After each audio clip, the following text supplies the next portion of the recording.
केजचे तहसीलदार राकेश गिड्डे यांचे कार अपघातात दुर्दैवी निधन. केज तहसीलचे तहसीलदार राकेश अण्णासाहेब गिड्डे यांचे आज सकाळी लातूर अंबेजोगाई महामार्गावरील रेणापूर फाट्याजवळ झालेल्या भीषण कार अपघातात निधन झाले. राकेश गिड्डे हे स्वतःच्या कारने प्रवास करत असताना त्यांच्या वाहनाचा अपघात झाला.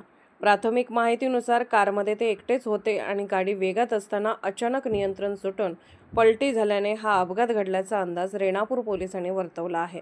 अपघाताची तीव्रता इतकी मोठी होती की यामध्ये त्यांचा जागीच मृत्यू झाला. घटनेची माहिती मिळताच स्थानिक पोलिसांनी तातडीने धाव घेऊन त्यांचा मृतदेह उत्तरीय तपासणीसाठी रेणापूर येथील ग्रामीण रुग्णालयात दाखल केला आहे. एका कार्यक्षम आणि तरुण अधिकाऱ्याच्या अशा अचानक जाण्याने महसूल प्रशासनासह संपूर्ण केज तालुक्यावर मोठी शोककळा पसरली आहे. केज तालुक्यातील सर्वसामान्यांना न्याय देण्याचे काम तहसीलदार राकेश गिड्डे यांनी गेल्या 2 वर्षात केले. आज त्यांच्या अपघाती निधनाने केज तालुक्यावर दुःखाचे सावट पसरले आहे. तहसीलदार राकेश गिड्डे यांचे मूळ गाव सांगली जिल्ह्यातील मिरज तालुक्यातील एरंडोली या गावचे ते रहिवासी होते. सदरील प्रकरणाचा तपास हा रेणापूर पोलीस ठाण्याचे पोलीस करत आहेत.